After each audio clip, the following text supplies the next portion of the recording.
वृंदावन में बहुत पुरानी बात नहीं, एक महापुरुष थे राधा वल्लभ संप्रदाय के परम पूज्य श्री ललिता चरण जी गोस्वामी, उनका दर्शन हमने किया। शायद 20-25 वर्ष हुआ होगा उनका भगवत धाम प्रयाण हुए, 25 वर्ष हुआ होगा, सन याद नहीं है। भगवत प्राप्त महापुरुष थे। हमारे पूज्य बाबा नवेली शरण जी इस बात का प्रमाण, नवेली शरण बाबा ने उनका बहुत संग किया। तो एक बार उनके पास सत्संग हो रहा था महाराज जी, श्री ललिता चरण गोस्वामी जी के पास। तो किसी प्रेमी ने उनसे पूछा कि गोस्वामी जी आप तो ठाकुर जी कब क्या कर रहे हैं सब जानते हो, तो आपके ठाकुर राधा वल्लभ लाल जी इस समय क्या कर रहे हैं? 12 बजे रात को, 12 बज गए घड़ी में रात के, इस समय ठाकुर राधा वल्लभ लाल जी क्या कर रहे हैं? वो आंख बंद करके ऐसे बैठे, आंख बंद हो गई उनकी, ध्यान में चले गए। थोड़ी देर में मुस्कुराने लगे। अरे बोले भाई जान के क्या करोगे? कि नहीं नहीं बताओ महाराज जी बताओ। अब बहुत अंतरंग लोग, 2-3 लोग ही पास में थे और कोई भीड़ नहीं थी।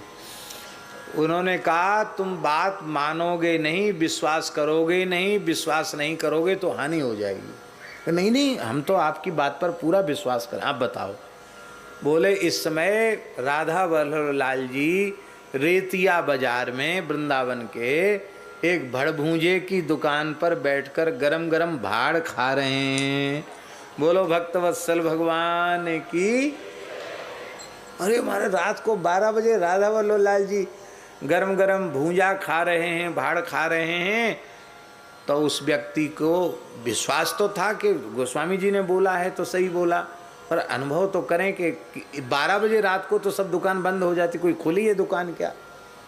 तो उस साइकिल से गए तो रेतिया बाजार में देखा कि एक पूरा बाजार तो बंद है। आज भी वृंदावन में 10-11 बजे के बाद सन्नाटा हो जाता है, एकदम सन्नाटा छाया हुआ है, कोई मनुष्य नहीं है। भड़भूंजे की दुकान खुली है और वो भड़भूंजा दुकान बंद करने की तैयारी में है, आंख बंद करके बैठा है।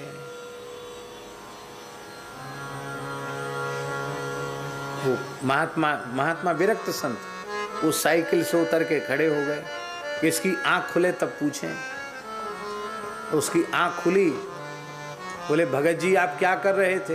अरे बोले क्या जान के क्या करोगे? कहा नहीं नहीं हमको गोस्वामी जी ने भेजा, आप सच्ची सच्ची बात बताओ आप क्या कर रहे? बोले हम राधा वल्लभ लाल जी को गरम गरम भड़भूंजे के भाड़ का भोग लगा रहे हैं। क्यों? बोले दिन भर तो ठाकुर जी को फुर्सत रहती नहीं, रात को ही फुर्सत मिलती है और सवेरे मंगला से लेके सन तक खूब चिकना चुपड़ा खाते हैं और गरम गरम भाड़ खा के सोएंगे तो कफ वगैरह नहीं बढ़ेगा, गला साफ रहेगा भगवान का। इसलिए हम, अब तुम पूछ रहे हो तो बता रहे हैं, हम तो रोज़ भाड़ का भोग लगाते हैं। अब उनको कैसे पता चल गई राधा वल्लभ लाल जी? अब क्या देखा, दुकान में जाके देखा तो एक दोना में गरम गरम भाड़, राधा वल्लभ लाल जी की छोटी सी चित्र छवि, उसके सामने गरम गरम भाड़ रखा था। वो आंख बंद करके भावना में ध्यान कर रहा था कि ठाकुर जी भाड़ खा रहे हैं। अब उनको वहां दिख गई घटना। अब 12 बजे रात को कोई भोग लगाने का समय, लेकिन भक्त का भाव देखो। एक महात्मा थे, उनका नाम था रामकृष्ण दास जी, जिनको हमने देखा है। उनको कोई पहाड़ी बाबा, नेपाली बाबा कहे तो चिढ़ जाते थे, पर थे वो पहाड़ के ही थे, नेपाल के ही थे, पर कोई नेपाली बाबा कह दे तो थोड़ी चिढ़ जाते थे।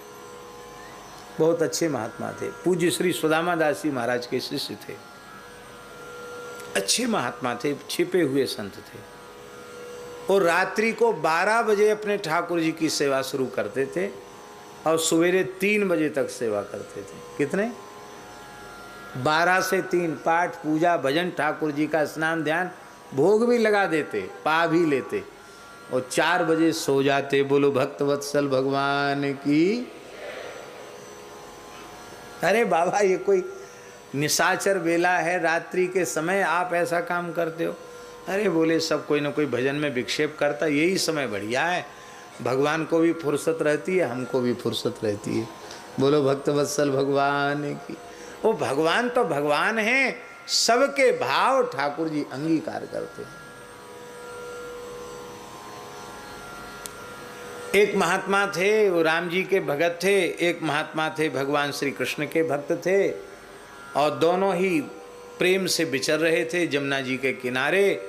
हरी हरी दूब देखी, घास देखी, तो राम जी के भगत बोले वाह कितनी अच्छी जमुना जी के पुलिन पे कैसी सुंदर हरी हरी दूब लगी है, राम जी के घोड़ा चरेंगे इसमें। राम जी के, भरत जी के, लक्ष्मण जी के, शत्रुघ्न जी के घोड़ा यहाँ चरेंगे।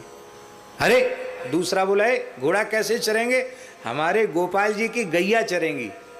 घोड़ा चरें अयोध्या सरजू के किनारे, ये वृंदावन है, यहाँ जमुना किनारे चरेंगी गैया। अरे बोले जमुना किनारे कोई तुम्हारे ठाकुर जी की बपौती है, हमारे राम जी पूरे धरती के पूरे 7 द्वीप 7 समुद्र वाली धरती के एक छत्र सम्राट हैं, राजा तो हमारे राम जी हैं, सब जगह उनके घोड़ा चर सकते हैं। बोले कहीं चरें, यहां नहीं चरेंगे, यहां तो गोपाल जी की गैया चरेगी। ना वहां घोड़ा उपस्थित थे, ना वहां गैया उपस्थित थी। भोले साधु दोनों में चिपचिपिया चिमटा उठ गया। ठाकुर जी उनके भोलेपन पर रीझ गए। भोले भाले राम राम करने वाले साधु हैं। भगवान राम और भगवान कृष्ण एक साथ प्रकट हो गए, दोनों की लड़ाई रोकी। बोले भाई देखो झगड़ा मत करो, जमुना जी के 2 तट हैं, पल्ली पार राम जी बोले हम अपने घोड़ा चरा लेंगे, और गोपाल जी बोले इस पार जो दूब लगी इसमें हम अपनी गैया चरा लेंगे। हैं भाई, हम राम कृष्ण में झगड़ा नहीं है तो राम कृष्ण के भगत तुम झगड़ा क्यों करते। दोनों गले से गले में, अरे बोले तब तो ठीक है, दोनों ने झगड़ा मिटा दिया। 2 महात्मा थे, विचरते विचरते एक जंगल में पहुंच गए। वहां नदी थी, दक्षिण की बात है, कावेरी नदी थी। तो चले गए, एक महात्मा वहाँ बैठ गए और एक महात्मा स्नान करने चले गए। बैठे तो उन्होंने देखा कि एक खुले मैदान में चबूतरे पर हनुमान जी की प्रतिमा रखी है। अरे बोले ये तो धूप में कितने हनुमान जी को गर्मी लगती होगी। तो उन्होंने क्या किया कि कुछ कुल्हड़ी थी, कुछ हरी हरी डाली काट करके, थूमियाँ गाड़ करके, ऊपर से पत्ती घास लगा करके हनुमान जी को छाया कर दी। और छाया कर दी, फिर वो स्नान कर लिए चले गए। अब वो जो पहले महात्मा गए थे वो लौट के बोले अरे राम राम, यहाँ मैदान में हनुमान जी थे तब तो कम से कम ठीक था, आग लगे मान लो जंगल में तो यहाँ तो कोई पेड़ नहीं था, यहाँ तो हनुमान जी तो बच जाते। अब बचाओ, जिन्होंने लंका जलाई नहीं जले वो क्या जलेंगे अग्नि से। लेकिन महात्मा का भाव, और ये देखो कि मूर्ख साधु ने क्या किया, यहाँ झोपड़ी बना दी, आग लगेगी हनुमान जी जल जाएंगे। तो उसने थोड़ी दूर पर मैदान में चबूतरा बना दिया, पत्थर वत्थर इकट्ठे करके और एक चबूतरा जैसा बना दिया। वो हनुमान जी को उठा के वहाँ ले जाने लगे। तब तक वो महात्मा आ गए। बोले हमारे हनुमान जी, हमने इतने मेहनत से झोपड़ी बनाई, कहाँ ले जा रहा है उठा करके। बोले चबूतरा पर रखेंगे। खुले में? बोले हाँ खुले में, आग लग जाएगी, तुमने तो इतना विचार भी नहीं किया। बोले इतनी गर्मी पड़ रही धूप में तुमने विचार नहीं किया, तुम नहीं ले जा सकते झोपड़ी। बोले हम जरूर ले जाएंगे। हनुमान जी ने सोचा दोनों ही भक्त हैं, प्रकट हो गए। बोले देखो ऐसे झगड़ा मत करो, धूप लगेगी तो हम झोपड़ी के भीतर रहेंगे, आग लगेगी खुले में जाना हुआ तो हम चबूतरे पे जाके बैठ जाएंगे, आप लोग भजन करो। आप लोग कहेंगे सब बातें आप क्यों सुना रहे हो। हम इसलिए सुना रहे, भगवान भक्तों के भोलेपन पर रीझ जाते हैं, और जो भक्त जैसा भाव करता है उस भाव की पूर्ति उसी के अनुरूप भगवान करते हैं। और इसी को भगवान ने गीता जी में कहा है, ये यथा माम प्रपद्यन्ते तांस तथैव भजाम्यहम्। ये है भगवान की विशेषता है। आप जो भाव ठाकुर जी से करो वो पूरा करने के लिए तैयार हैं। बोलो भक्तवत्सल भगवान।